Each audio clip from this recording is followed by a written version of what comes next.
नमस्कार। Mission health के सजीव फोन इन कार्यक्रम में आप सभी का बहुत बहुत स्वागत है। आज का हमारा विषय है शिशु स्वास्थ्य जरूरी बातें। जी हाँ, शिशु के स्वास्थ्य से जुड़ी हुई बहुत ही जरूरी बातें और जानकारियां आज आपके इस कार्यक्रम में आपको मौजूद रहेंगी और राष्ट्रीय स्वास्थ्य मिशन की योजनाओं, कार्यक्रमों और सुविधाओं के बारे में महत्वपूर्ण जानकारी देने के लिए आज हमारे साथ स्टूडियो में विशेषज्ञ के रूप में मौजूद हैं राष्ट्रीय स्वास्थ्य मिशन के महाप्रबंधक बाल स्वास्थ्य डॉक्टर अनिल कुमार वर्मा जी। डॉक्टर साहब, आपका बहुत बहुत स्वागत है हमारे कार्यक्रम में।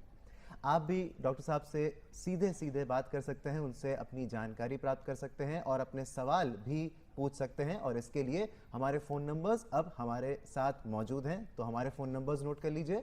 हमारे फ़ोन नंबर्स हैं 0522-2205-756, इसी के साथ साथ 0522-2288-698। हमारा एक और नंबर है जो है 0522-4076-802 और हमारा टोल फ्री नंबर मौजूद है जो है 1800-1805-5233। तो इन नंबर्स पर फ़ोन करके आप हमसे लाइव जुड़ सकते हैं और फ़ोन करने से पहले अपने टीवी का जो वॉल्यूम है वो ज़रूर कम कर लीजिएगा। तो डॉक्टर साहब, जब तक दर्शकों के फ़ोन आते हैं और आपसे सवाल पूछे जाते हैं, मैं आपसे एक सवाल पूछना चाहता हूं कि राष्ट्रीय स्वास्थ्य मिशन का एक प्रमुख उद्देश्य है कि शिशु मृत्यु दर में कमी लाना। इसके लिए आवश्यक है कि शिशु स्वस्थ पैदा हो और आगे भी स्वस्थ रहें। तो राष्ट्रीय स्वास्थ्य मिशन की प्रमुख शिशु कल्याण योजनाएं जो हैं वो क्या क्या है, वो अब आपसे जानना चाहेंगे। बिल्कुल ठीक पूछा आपने। जैसे मैं आपको बताना चाहूँगा कि अभी हमारे प्रदेश की जो शिशु मृत्यु दर है वो 43 प्रति 1000 जीवित जन्म है जी, जो कि बहुत ज़्यादा है। और इसमें से नवजात शिशु मृत्यु दर है 30 प्रति 1000 जीवित जन्म जी। ये SRS 2016 का डाटा है। तो इसको ध्यान में रखते हुए कई सारी योजनाएं माँ के गर्भवती होते ही, जैसे ही गर्भ का पता लगता है कि गर्भवती है माता, उसी समय से JSY का लाभ जो है माता को दिया जाता है। साथ ही साथ हमारी जो फील्ड पे जो कार्यकर्त्री, आशा कार्यकर्त्री और ANM बहनें हैं, इनके माध्यम से माँ की देखरेख के लिए विशेष निर्देश दिए गए हैं, इनका प्रशिक्षण दिया गया है। साथ ही साथ इनका टीकाकरण कराया जाता है और समय समय पर इनकी जांच कराई जाती है। हर महीने की 9 तारीख को प्रधानमंत्री सुरक्षित मातृत्व योजना के अंतर्गत सभी गर्भवती माताओं का परीक्षण किया जाता है। अगर उसमें कोई हाई रिस्क मदर पहचान होती है तो उनकी कोशिश ये होती है कि उनका जन्म जो है आपका चिकित्सालय में सुनिश्चित कराया जाए। इसी तरह हम लोगों ने जब जन्म के तुरंत बाद बच्चे को क्या परेशानी होती है तो उसको ध्यान में रखते हुए जितने भी हमारे प्रसव कक्ष हैं वहाँ पर नवजात शिशु देखभाल उसकी स्थापना की गई है कॉर्नर की। वहाँ पर नवजात को तुरंत हम लोग अगर बीमार होता है तो उसके लिए हमने अपने जो वहाँ का लेबर रूम का स्टाफ है उसका प्रशिक्षण भी करा रखा है और उसके माध्यम से भी हम इनको तुरंत सहायता प्रदान की जाती है। साथ ही साथ अगर कोई बीमार बच्चा होता है और CSC लेवल पर है, अगर सामुदायिक स्वास्थ्य केंद्र के स्तर पर है, तो वहाँ पर न्यूबॉर्न स्टेबलाइजेशन यूनिट की स्थापना की गई है जो 4 बेड की यूनिट होती है।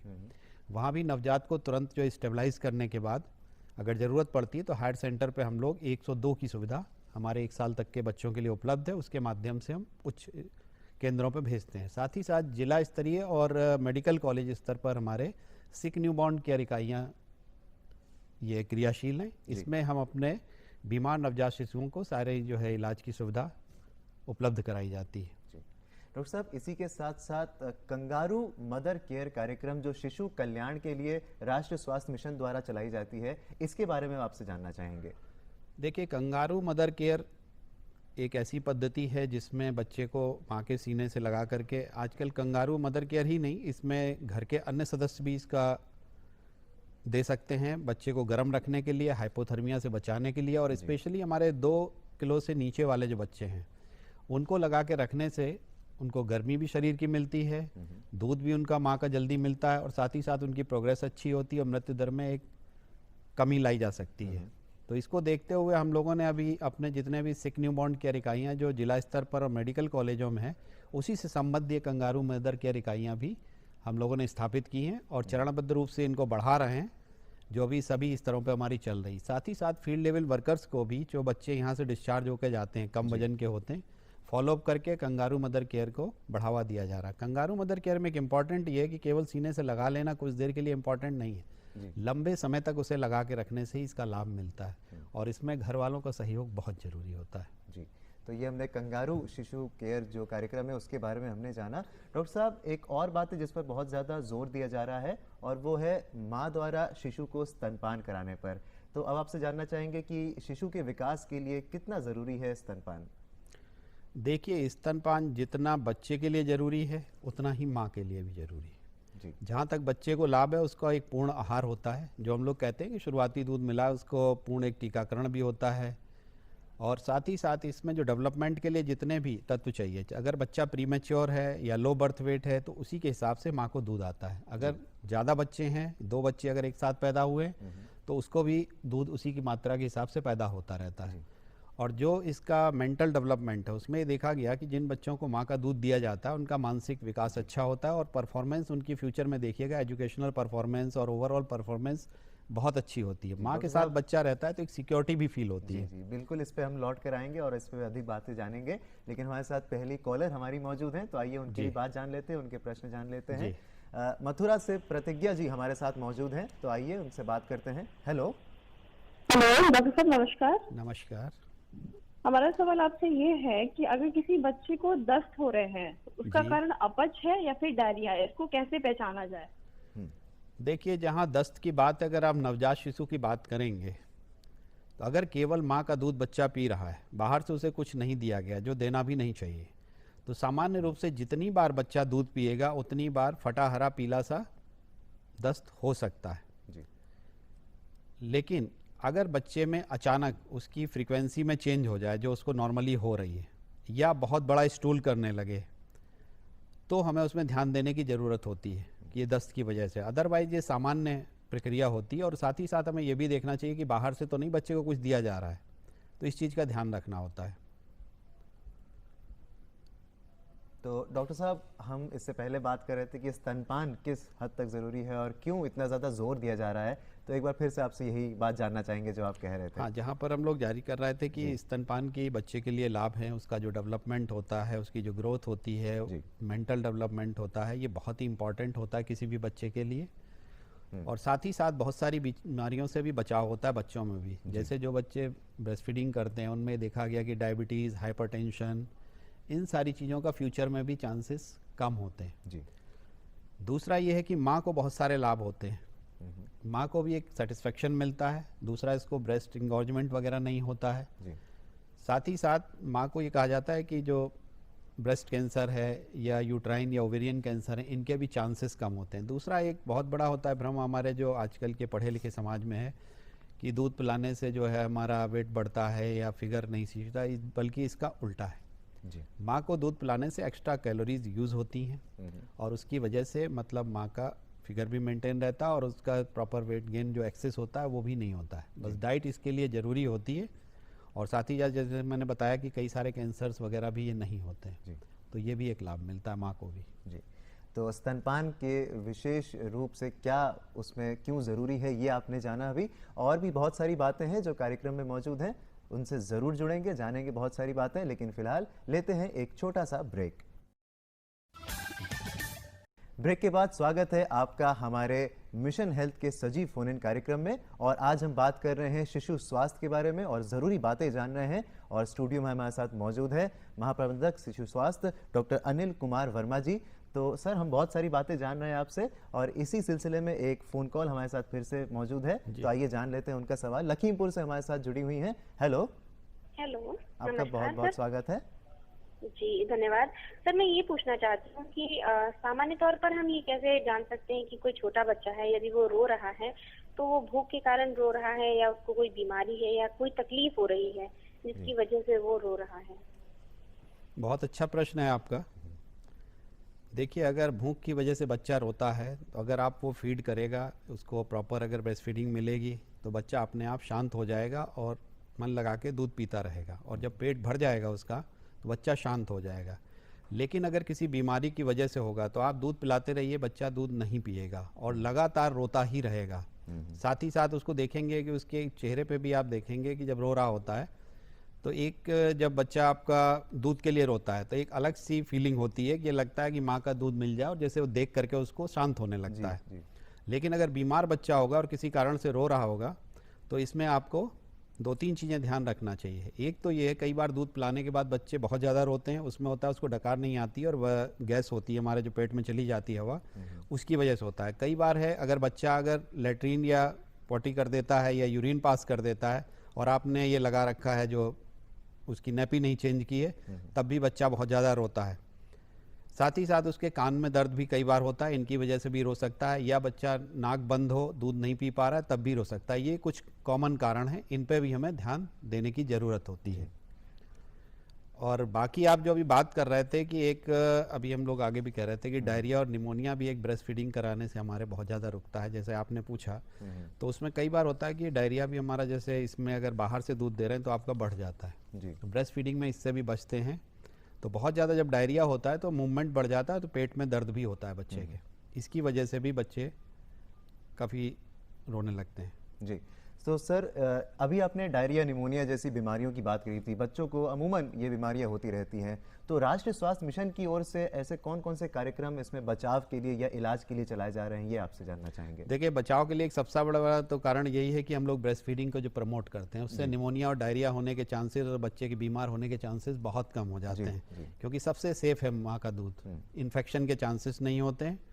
डायरिया के एक कारण और होता है में बच्चों में क्या होता है, जब बच्चे दांत निकलने लगते हैं या वो 6 महीने की उम्र पे, तो एक भ्रम होता है ना कि वो दांत निकल रहे हैं इसलिए दस्त आ रहे हैं। दस्त इसकी वजह से नहीं आते हैं, बल्कि वो इन्फेक्शन की वजह से आते हैं। बच्चा हर चीज़ को मुंह में डालने की कोशिश करता है और उसके साथ गंदगी भी जाती है, तो इसका हमें ध्यान रखना चाहिए कि आसपास हम उसके साफ चीज़ें रखें और सफाई रखें, ऐसी जगह पर खेलने के लिए छोड़ें उसको, क्योंकि ये ध्यान रखने की ज़रूरत है।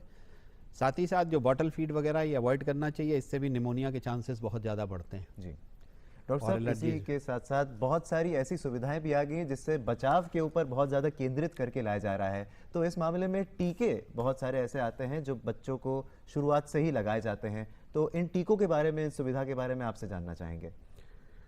टीकाकरण, देखिए राष्ट्रीय जो हमारा टीकाकरण कार्यक्रम है, सभी जगह पर सभी हमारी हेल्थ फैसिलिटीज़ में लगभग टीका दिया जा रहा है। जन्म के तुरंत बाद जो है हम लोग, जैसे BCG का टीका है, हेपेटाइटिस बी है, ओरल पोलियो, ये 3 चीज़ें 24 घंटे के अंदर हम लोग देते हैं जी।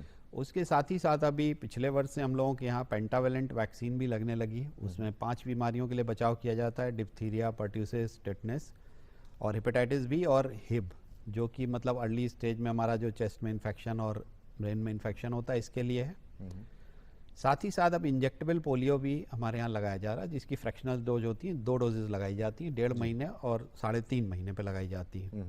इसके बाद 2.5 महीने पे हम लोग पेंटावेलेंट फिर से रिपीट करते हैं। साथ ही साथ इसमें जो है आपका PCV वैक्सीन एक और है जो अभी रिसेंटली इंट्रोड्यूस हुई है, न्यूमोकोकल वैक्सीन, ये अभी प्रदेश के 8 जनपदों में लगाई जा रही। आने वाले धीरे धीरे समय में हमारा मई से जो है 8 जनपद और बढ़ेंगे, इस तरह पूरे प्रदेश में ये भी कवर किया जाएगा। ये नई वैक्सीन है कि आगे जाके बहुत सारी ऐसी सुविधाएं और प्राप्त होंगी। और रोटा वायरस वैक्सीन भी लग रही है। उसके अलावा फिर आपको 9 महीने पे मीजल्स का वैक्सीनेशन कराना होता है और फिर 16 से 24 महीने के बीच मीजल्स सेकेंड डोज लगती है और DPT का बूस्टर लगता है और 5 साल पे बूस्टर लगता है। इसके अलावा विटामिन A की खुराक 9 महीने पे और 6-6 महीने के अंतर पर 3 साल तक बच्चे को नियमित रूप से पिलाना चाहिए जी। तो इन बातों का जरूर आप ध्यान रखिएगा। इसी के साथ साथ एक और हमारे कॉलर जुड़ चुके हैं, उत्तराखंड से राजेंद्र जी का फोन आया हुआ है, तो आइए उनसे बात कर लेते हैं। हेलो। जी सर, मैं पूछना चाहता था, अगर बच्चे को अगर ज्यादा बुखार है, उसके सर में अगर बुखार चढ़ जाता है, तो क्या इससे उसकी आंखें वगैरह कुछ टेढ़ी मेढ़ी होती हैं, हाथ पांव टेढ़े वगैरह होते हैं? जी हाँ, बुखार के देखिए कई सारे कारण हो सकते हैं, लेकिन बुखार के कारणों की तो जानकारी बच्चे को देख करके या डिसाइड डॉक्टर के द्वारा किया जा सकता है। अगर बच्चे को बुखार है तो कोशिश ये करिए कि उसको कम करने के लिए जो हम लोग कहते हैं ना, उसके कपड़े कम कर दीजिए, कोल्ड स्पंजिंग करिए, उसके हाथ पैरों में पानी से रख करके सिर पे आप पट्टी रखिएगा, तलवों में लगाइएगा, इसको कम करिए। और बुखार चढ़ने की जो बात कर रहे हैं आप, फेब्राइल सीजर भी होते हैं जो कि बुखार में होते हैं। यूजुअली जब बुखार तेज होता है एक सर्टेन लिमिट के बाद कुछ बच्चों में बेहोशी जैसी या झटके आने की भी शिकायत होने लगती है। और ये अगर बच्चों में अगर एक बार होता है तो इसको बार बार होने की संभावना होती है, तो हमें ऐसी स्थिति में नहीं पहुंचने देना चाहिए बच्चे को कि ये बुखार उसका तेज बढ़े या 100 क्रॉस करे। तो आप तुरंत उसकी कोल्ड स्पंजिंग करिए, ठंडी जगह पर रखिए बच्चे को, कोशिश करिए डाउन करें। उसके अलावा बुखार की दवा चिकित्सक से सलाह लेकर के आप उसको अपने पास रखें और उसको दें। यूजुअली ये 6 साल तक ये समस्या ज़्यादा रहती है फेब्राइल सीजर की। अगर किसी और कारण से है बीमारी तो वो आपको चिकित्सक ही देख करके बता सकता है। जी, तो चिकित्सीय परामर्श बहुत ज़रूरी है, इस बात का ज़रूर ध्यान रखें और अपने बच्चों को ऐसी स्वास्थ्य सुविधा दें जो बहुत ही ज़रूरी है। तो इन बातों का भी रखेंगे ध्यान, लेकिन इसी के साथ साथ ब्रेक भी बहुत ज़रूरी है। तो आइए आगे बढ़ने से पहले लेते हैं एक छोटा सा ब्रेक। ब्रेक के बाद स्वागत है आप सभी का हमारे सजीव फोन इन कार्यक्रम में एक बार फिर से मिशन हेल्थ में। और आज मिशन हेल्थ में हम शिशु स्वास्थ्य के ऊपर बात कर रहे हैं, जो ज़रूरी बातें हैं आप तक पहुंचा रहे हैं। इसी के साथ साथ और भी बहुत सारी ज़रूरी बातें आप लोग के लिए जानना ज़रूरी है। तो एक और हमारे साथ फ़ोन कॉल मौजूद है, सिकोहाबाद से माधुरी जी का फ़ोन कॉल अब हमारे साथ है, तो आइए उनसे बात कर लेते हैं। हेलो माधुरी जी, आपका बहुत बहुत स्वागत है, आप अपना सवाल पूछ सकती हैं। जी, हम डॉक्टर साहब से जानना चाह रहे हैं कि जैसे पूरक आहार की बात करते हैं तो जब बच्चा 6 महीना को है जाए तब जब कुछ खाने पीने के लिए दें तो सबसे पहले पूरक आहार में क्या देना चाहिए, जैसे बच्चा को कोई चीज की दिक्कत ना हो। वैसे खाने के लिए तो सभी बच्चों खाता है, लेकिन हम डॉक्टर साहब से जानना चाह रहे हैं कि सबसे पहले क्या देना चाहिए खाने पीने के लिए। जी, बहुत ही महत्वपूर्ण सवाल। बहुत ही महत्वपूर्ण सवाल है आपका। आपको अपनी एक प्रथा जो है प्रचलित है जिसको हम लोग कहते हैं अन्नप्राशन। आपको याद होगा उसमें खीर खिलाने की एक प्रथा चलती है। तो हमारे पूर्वजों ने बहुत सोच समझ के शायद ये चीज़ बनाई थी कि पहला आहार जो है हम लोग राइस का, ये चावल से बना हुआ देते हैं। क्योंकि अभी ये पता लगा है कि जैसे आप गेहूं वाला जो देते हैं, कुछ लोगों में ग्लूटेन डेफिशिएंसी होती है जिसकी वजह से वो लोग पचा नहीं पाते हैं। तो बच्चों में ये हमें शुरुआत में पता नहीं लगता है। तो शुरुआत जब करेंगे आप तो राइस बेस्ड चीज़ों से करिए। साथ ही साथ ये होता है कि आप पतली दाल उसमें मिला सकते हैं, थोड़ा सा आप उसमें फैट मिला सकते हैं, घी मिला सकते हैं 1 से 2 बूंद। और आहार शुरुआती ऐसा होना चाहिए, 1 या 2 चम्मच बच्चा लेगा, वो ऐसा होना चाहिए कि बच्चा उसको निगल सके। क्योंकि अभी तक वो बच्चा दूध पी रहा था, अभी चबाने के लिए उसकी अभी हैबिट नहीं होती और ना भी दांतों का डेवलपमेंट भी इसी समय स्टार्ट होता है। तो राइस बेस्ड फूड के साथ आप उसका शुरुआत करिए और कोशिश करिए कि घर में जो खाना बन रहा है धीरे धीरे हमें उसी को बढ़ाना है। जो बाजार के फूड है इन पे ध्यान देने की ज़रूरत नहीं, क्योंकि फ्यूचर में हमारा बच्चा घर में बनी हुई चीज़ें ही खाएगा। जी, डॉक्टर साहब क्या खिलाना चाहिए, पौष्टिक आहार क्या होना चाहिए 6 महीने बाद, ये हमने जाना। और इसी के साथ साथ एक और महत्वपूर्ण बात है जो है HbNc प्रोग्राम से रिलेटेड। तो ये सर HbNc के बारे में आपसे हाँ, ये बहुत ही एक महत्वपूर्ण प्रश्न है कि आपको अब देखा होगा कि हमारे सभी ग्रामीण क्षेत्रों में जो आशा बहनें हमारी कार्य कर रही हैं, वर्तमान में प्रदेश में लगभग 1,45,000 आशा बहनें कार्य कर रही हैं और ये आपके निकट स्थित होती हैं, आपके गांव में उपस्थित होती हैं। इनके माध्यम से हम लोग जो नवजात शिशु जो पैदा होते हैं वो जब घर पे जाते हैं इनकी 6 to 7 टाइम्स उनकी विजिट करनी होती है। जी, जैसे पहला दिन है, तीसरा दिन है, 7वां दिन है, 14वां दिन है, 21 दिन पे है, इसके बाद 28 दिन, इसी तरह फिर हम लोग 42 दिन तक इनकी लगातार जो है विजिट कराते हैं। क्योंकि महत्वपूर्ण यह है कि इसी दौरान हमारे बच्चों में मृत्यु दर बहुत ज़्यादा है। तो इसको ध्यान में रखते हुए प्रोग्राम बनाया गया ताकि अगर बच्चा बीमार है उसको कोई सलाह देनी है या ब्रेस्ट फीडिंग के बारे में देना है तो सलाह दी जा सके, और साथ ही साथ अगर बच्चा बीमार है तो समय से हम उसको चिकित्सालय में पहुंचा करके चिकित्सा सुविधा प्रोवाइड कर सकें। साथ ही साथ जो और घर के बच्चे हैं वो भी इसमें कवर किए जाते हैं। जैसे डायरिया में हम लोग बात करते हैं कि ORS और जिंक का उपयोग करना चाहिए। तो जब विजिट करती हैं आशा बहनें तो उनको ये भी इंस्ट्रक्शन है कि वो भी दें। साथ ही साथ निमोनिया पे एक ध्यान देने की ज़रूरत है, जिसके लिए अब हमारी आशा बहनों को भी एमॉक्सिसिलिन देने के लिए कहा गया है दवाएं। और उनको अगर पहचान लें वो लक्षणों के साथ कि निमोनिया है बच्चे को तो उसको रेफ़र करें, और ANM बहन जी हमारी उनको जो है इंजेक्शन जेंटामाइसिन दे करके निकटस्थ चिकित्सालय में भेज सकें ताकि समय से इलाज मिल सकते हैं। तो इसमें मृत्यु दर में एक बहुत अच्छी कमी आ रही है, धीरे धीरे गिरावट भी आई है प्रदेश में और ये और अच्छे से अब इसमें गिरावट आएगी।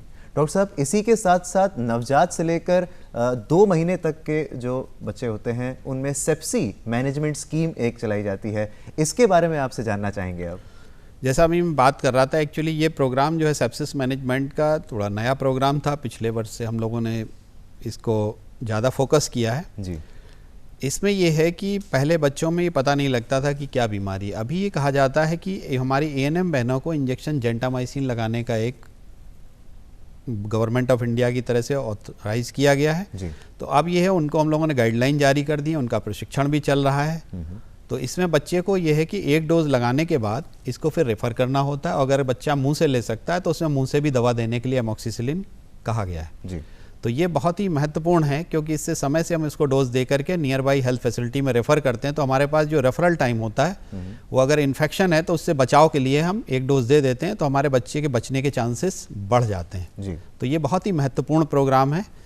और इसमें झाड़ फूंक में ना पड़ करके बच्चा अगर नवजात शिशु से लेकर के 2 महीने तक का है, हमारे स्वास्थ्य कार्यकर्ता या हमारे स्वास्थ्य इकाइयों पर संपर्क करें और इसका लाभ उठाएं, ताकि समय बर्बाद ना हो, बच्चे बहुत अच्छी तरह ठीक किया जा सके। तो सेप्सी मैनेजमेंट स्कीम के बारे में आपने जाना, ये इसी के अंतर्गत आता है। और ज़रूर जैसे कि सर ने कहा कि झाड़ फूंक के चक्कर में ना पड़े, तो इस बात का भी ज़रूर ध्यान रखिएगा। डॉक्टर साहब, इसी के साथ एक और महत्वपूर्ण बात है कि बच्चों में अक्सर देखा गया है कि खून की कमी आ जाती है जी। तो इस पे भी सरकार ने ध्यान केंद्रित किया है और बहुत सारी योजनाएं चलाई हैं, तो इसके बारे में हम आपसे जानना चाहेंगे। देखिए, NFHS 4 का जो अभी सर्वे डाटा आया है उसके हिसाब से अंडर 5 बच्चों में मतलब 60 to 70% तक बच्चों में एनीमिया की शिकायत पाई गई जी।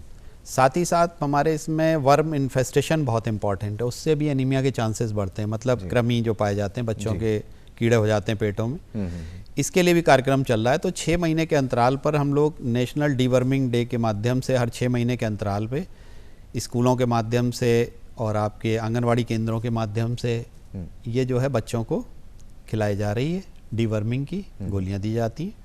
साथ ही साथ नेशनल आयरन प्लस इनिशिएटिव में हमारा जो है ये 6 महीने से 5 साल तक के बच्चों में जी। आयरन सिरप जो है सप्ताह में 2 बार 1 ml की मात्रा जो है पिलाई जाती है, ताकि एनीमिया से उनका बचाव हो सके। क्योंकि एनीमिया होने से बच्चों में जो एक तो स्लगिशनेस होगा, कंसंट्रेशन बिगड़ता है, बहुत ज़्यादा होता है तो स्वेलिंग भी आती है, सांस भी फूलने लगती है, ब्रेन के डेवलपमेंट भी प्रॉपर नहीं होता है। तो ये बहुत ही महत्वपूर्ण है, इसीलिए कार्यक्रम सरकार की तरफ से चलाया जा रहा है जी। तो बहुत ही महत्वपूर्ण बातें हमने जानी आज, और जो शिशु स्वास्थ्य ज़रूरी है, ज़रूरी बातें वो हमने जाना। और अब बारी है चलते चलते।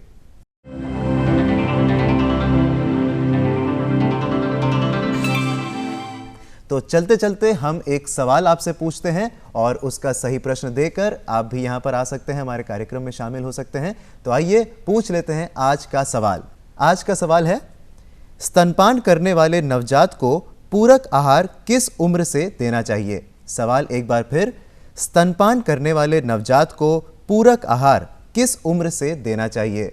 तो ये है आज का सवाल। आपको इसके जवाब देने हैं और जवाब देने के लिए हमारा पता अब आप नोट कर लीजिए। हमारा पता है प्रस्तुतकर्ता मिशन हेल्थ, कमरा नंबर 205, दूरदर्शन केंद्र 24 अशोक मार्ग, लखनऊ 226001। और हमारी ईमेल आईडी भी है जो है missionhealth.ddupLko@gmail.com।